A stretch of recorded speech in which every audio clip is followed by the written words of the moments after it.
What's up, guys? It's Khadijah, the Freckle-Faced Killer, and I'm here with a Raising Kanan review for Season 1, Episode 3, and we're going to get right into it. Okay, this episode was cool. I thought it was a little bit of a filler episode, but I think it's setting up for a good Episode 4. It was a decent episode, you know. So, it starts with Scrappy and the guys on the corner, you know, very nostalgic vibes, you know, Pete guys on the corner selling drugs and whatnot. And Malcolm, the cop Malcolm, pulls up and busts him, whatever. And he, for whatever reason, decides to go and chase after Scrappy, this young kid in a pair of Jordans and shit, sneakers, where he got these damn hard-ass bottom shoes, a coat, a suit. Like, bro, you was not going to catch him. Like, you got on too many clothes. Meanwhile, the rookie cop tells him, grab some wall. And the dude was like, grab wall. Bitch, you a rookie cop.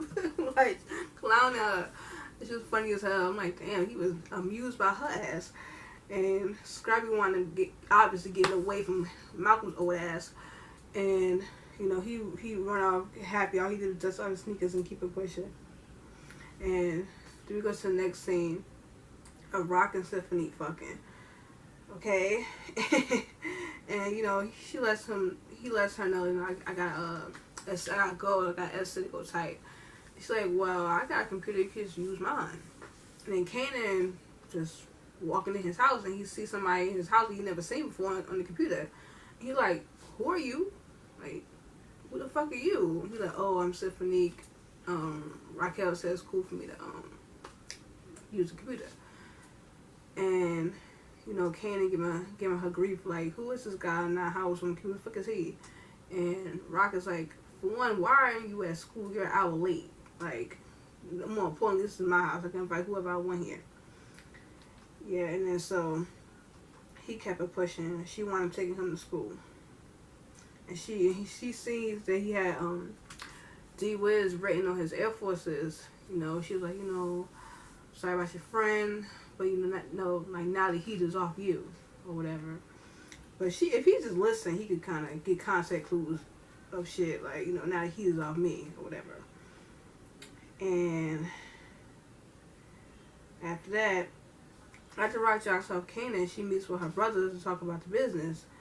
And she says, you know, when Marvin says, you know, he not gonna meet with you, he not gonna give us no drugs until you meet with the Connect. About this whole situation.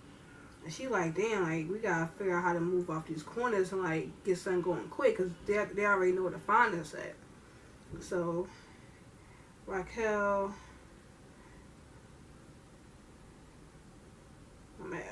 Raquel meets with the Connect Dame. Dame is the guy from The Wire. He played The Wire, but in this he plays the Connect. Now this is the guy supplies drugs for her and Unique. So it's like, damn, you would think they was like joint forces or something like that, but no. And he has said, he gave her the drugs, but he has said, if we have another day like this, we're gonna have to revisit our arrangement. So, you know, she can't have stuff like that, because I'm sure, you know, he wants a tight ship. He said, you know, you can't be sloppy, basically. And yeah, so she got get it together quick. The cop Malcolm finds out that he has leukemia, and he kind of like shrugging it off. And the doctor is like, "This is serious business. If you have any family or friends that can help you, or family that can help you, you know, you need like a blood transfusion, bone marrow, and all that stuff that can help save you."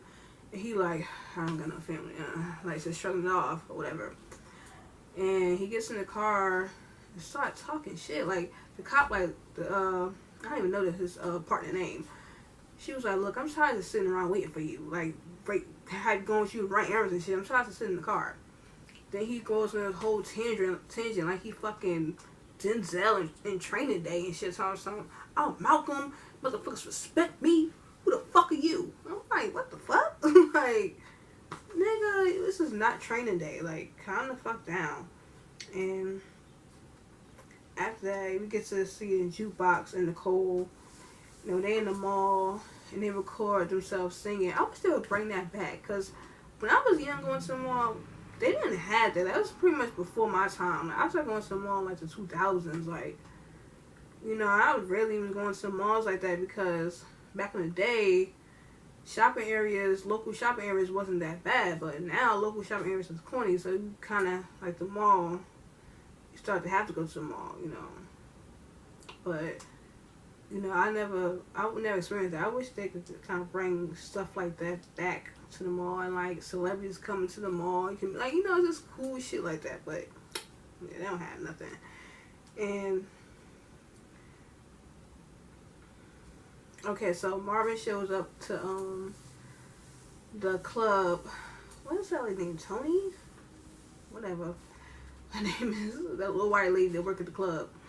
Buys her a new dog. You know, he feeling her. She feeling him too. Like, I don't know if it's because of what he did for her, or I don't know. I think yeah, she feeling him too. They started kissing and hugging all up on each other, but I don't know how well them two together is gonna be. I mean, it might be alright thing. I don't know. I mean, she not fucking with his sister, but let's see how that go. And after that, Scrappy and Kanan in the stash house playing video games. Scrappy is telling him how he ran off on the cop and he couldn't catch him. He smoked him and shit. And so Kanan, like, you know, you hear anything about D-Wiz? And Scrap says how he heard D-Wiz and Buck 20 was beefing over some girl, and D-Wiz shot him or whatever. And he was like, what about you? And Kanan like, oh yeah, I heard the same thing. You know, just trying to get a little bit more information about what happened to D-Wiz or whatever, and see what the streets are talking about. And so it switched to the next scene.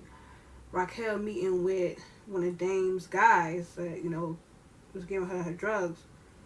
So she basically bribes him, because he wants to move down south. You know, he has a little nest egg, but he doesn't have enough to fully move down there. So she bribes him with like money to let her know when the re-up for Unique's, when Unique's re-up is going to be, when and where is his re-up going to be. So she bribes him with money. He take the bait because she told the cop, you know, where to get it from. So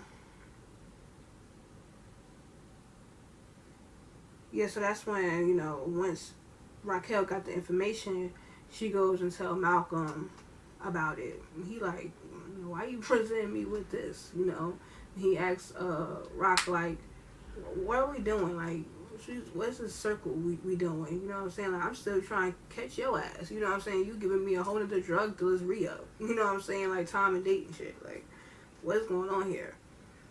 And, you know, Jukebox goes stealing Polo with her friends, and they stealing it straight out the truck.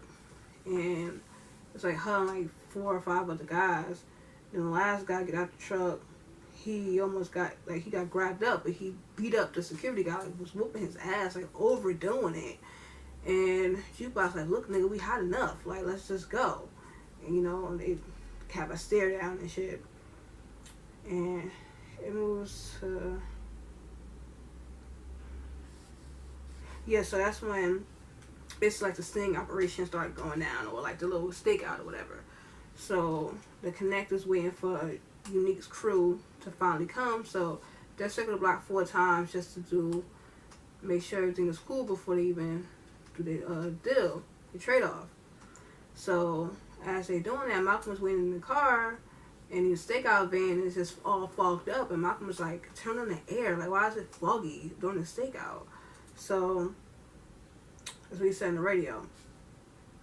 And then, so, you know, when they finally show up, they make their sell, when they make their trade-off. And one of the guys, when the Connects was looking, he see in the van that he sees like a shadow moving in the van. He's like, oh, it's 5-0, it's 5-0, let's go. So everybody skirt off, they pull off or run away or whatever they do. And then the cop crashes right into one of the Connect guys' car. And I don't know if he killed him or not, but they definitely stopped his ass. And then what else happened after that?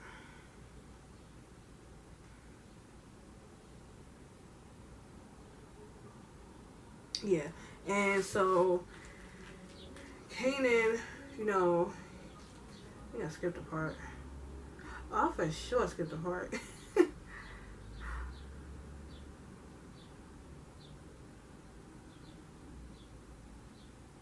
Oh yeah, okay. I skipped the part about Lulu and Jessica. I just straight skipped the part. Lulu and Jessica goes. We got a new character, Quincy. Um, he plays Crown Camacho. Yeah, and he's a music producer that don't really know about producing much about the music, but like the engineering like side of things. He just know. I guess he knows what sound good. I guess, but he doesn't know about like the equipment and technology and stuff like that. But so Crown Camacho, he owns Bulletproof. I guess he owns Bulletproof Records, and Lulu brings Jessica along to the studio, and all Lulu did is basically give Crown some drugs or whatever. He does it right there in front of everybody, just starts snorting the damn coke. I'm like, damn, he don't give a fuck. And he doing like a little bit of dry flirting with Jessica, because Jessica's like, oh, my brother famous, he rapped. Lulu, did you tell him? And Lulu like, it didn't come up. Like, you think I'm talking to him about your fucking brother? Like, no, like, it didn't come up. So, you know, Lulu is real, you know, he not be saying too much, but he is talking to the engineer, asking him questions about, you know, what, you know, system is this or whatever you call it. I mean, it's exchanging words or whatever. It's just interested in what he looking at. And yeah, Crown Camacho is like dry flirting with Jessica. Yeah, doing a little dry flirting or whatever. And Crown told Jessica to bring Famous to the studio or whatever. But I think she will, and she probably gonna wind up bringing him without Lulu maybe, and that might be an issue. I don't know. Yeah, so that's a new one of the new characters that I think might be a recurring character in the show. And also with that, they show Marvin snooping around in Jukebox room, and Kanan shows up because sometimes they trade keys. Clearly these people parents aren't home like that, because he didn't even know that. So he comes in and he like, why you doing in Juke's room? Then he make up some lies about sometimes she was taking my belt and shit, like looking for my belt, she was taking my clothes. I don't know what the hell he was looking for, but I guess he knows she might be up to something, so he was just snooping in her room. So he wanted to talking to him about, you know, I know you got me in the stash to keep me out of trouble, and he like, well, that's what your mother want. He's like, yo, I'm ready to go out there. And he like, you ain't ready. So basically, Kanan hit Melvin with the okie doke. So I'm like, oh, you put me on, I'll put in a good word with you to my mom, you know, to start starting to trust you more. And stuff like that. He's like, you know, whatever. He gave him a little bit of coke, told him like what to charge it for, you know, how to sell it or whatever. And he's like, oh yeah, don't tell your mother about this. And he's like, yeah, no doubt. And then it shows Jukebox going into Kanan's room, and Raquel's already there. Yeah, so Jukebox, Famous, and Kanan go to sell their stuff in the park. Jukebox is going to sell her stolen polo. Kanan's going to try to sell the coke. And Famous seems like he's just there just to be there, because he wanted to see these kids rapping in a group. So that's where he go and get in. And Jukebox and Kanan is like, you know, he was never built for this. Anyways, this is me and D-Wiz thing. He would have been down for whatever.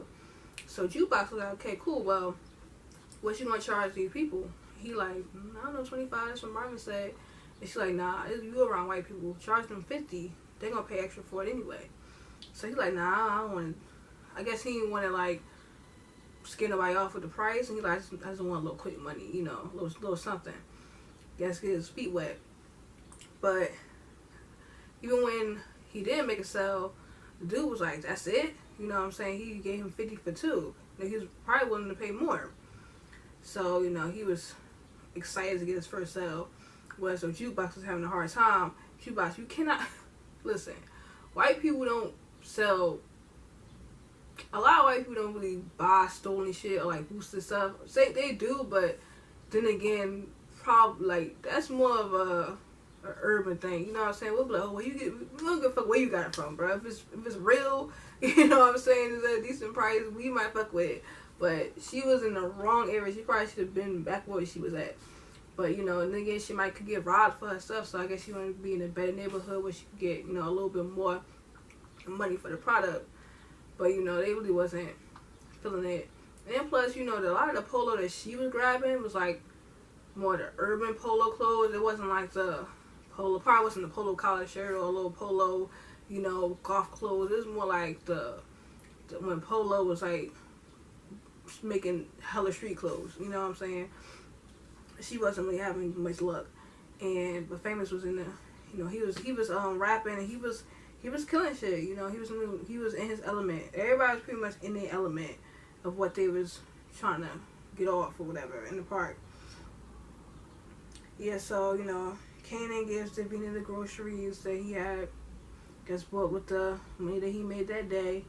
Basically, it's like he straight up trying to take Buck 20 spot, you know, in her life and shit. So he bring her groceries and stuff, and, you know, he feeling her and whatnot. He really trying to get in close with her. You know, that was a nice gesture, but let's see what's going on with Davina in the future. Let's see what troubles, you know, she brings for Kanan. Because I got a feeling that she's going to bring some type of trouble for Kanan. Yeah, and then after that, Rock and Kanan goes to the Wiz's mom's house, I guess, for support. So Rock, this is one soulless woman. She really leads the prayer of the young kid that she got killed. She put the hit out on this kid, and she leads the prayer in his mom's house to cover this boy's soul and bless her heart, and hopefully she'll get through it by the blood of Jesus. Cover you, and gee whiz, soul is in heaven. This lady is leading prayer. Got Kanan in tears. All the while, bitch, you got this kid dead. Like, you got this kid killed. I'm like, damn, like, that bitch is cold. Cold as hell, bitch leading the prayer. Damn. So, the last scene is Unique riding down the block, not seeing none of his crew outside, because they had nothing to sell, because they got busted with the drugs, so they re-up is gone. So, his corners is empty. And Marvin and Lulu is in the car checking out how the corners is empty too. So, the two cars basically pass each other, and they both mean mugging each other in the cars. And that's how the episode goes off. The episode was pretty good, you know, it was cool. And also, one thing that I feel like, it's a few things in this episode I feel like is going to be kind of look out for, like you kind of pay attention to. That's when Scrappy told Kanan, you know, when Kanan went to go talk to Davina, you know, because they was at the Satch house, and when he went to go talk to Davina, she like, this is like a crack house. She's like, no, it's where we come to chill at. He like, no, this is where we come and chill at from time to time. But, I mean, you know what the fuck a crack house look like. Abandoned building, you know, you come from out of it, like, what the hell are you doing in there? You got a whole home, you know what I'm saying? You chilling in the abandoned building? It's a damn stash house. Like, she know what's going on. So, when Kanan went to go talk to her, he like, well, don't worry about it, you know, she not in the game. And Scrappy like, everybody's in the game. So, that's something to be mindful of. Everybody's in the game. Even if you're not in the game, you know, you still can't be trusted, because if somebody know where your stash house is, you never know who she may know. You know what I'm saying? You never know what type of revenge, whatever type of shit she might get off. You know what I'm saying? You can't be just leaving this shit to go talk to your peoples. You know what I'm saying? In front of it. If you're gonna leave, you gotta probably leave out the damn back or side door or some shit. He leaving right out the front. So, you know, Scrappy is checking out who he's talking to. You know what I'm saying? Which is a good thing. You know? So, Scrappy is giving me Julio. Scrappy's giving me Julio from Power. I feel like, I don't know what it is about Power. They, even with Power Book 2 or whatever, they had a lot of people mimic characters in that one. I feel like it's some people's mimicking characters here. I feel like, you know, Scrappy gives me kind of Julio-ish vibes, but okay, he probably oversee a few things, you know what I'm saying? Or whatever, on the lower level type of things, shit that he deal with, it probably they don't have to deal with, you know what I'm saying? Unless there's going to be another person that gives Julio, you know, vibes or whatever. You know, he wanted the soldiers pretty much. And another thing is probably Lulu and Jessica. Want to see their dynamics, see how that go, and this Crown Camacho guy, and see how that go with him. You know, he's a new character. He seems like he a little snaky, a little bit. I don't know. You know how he give it up. You know, he a coke addict too, so you gotta pay attention to those motherfuckers too. So yeah, that's those a few things we gotta worry about. But I'm sure that it's gonna come out who killed D-Wiz at some point. Kanan is gonna find out that his mother put that shit together. You know what I'm saying? His uncle killed him. You know, it's definitely gonna come together. Yeah, but I'm anxious for next week's episode. I'm wanting to see what's going on with that and stuff. Yeah, because I kind of want to even see more with Famous and his home life a little bit with his sister. You know, I'm kind of interested in that because Famous clearly don't really want his sister to be dealing with Lulu. You know what I'm saying? So I want to see how that's going to work out. You know, for sure. But I mean, if Famous could get into the damn studio and shoot, fuck around, be a rapper or whatever, so that's going to take him out of the game. Even though I don't even know if Famous even going to make it. Who knows? I don't know how he's just unpredictable. And 90s was unpredictable, so who knows? And this show is too.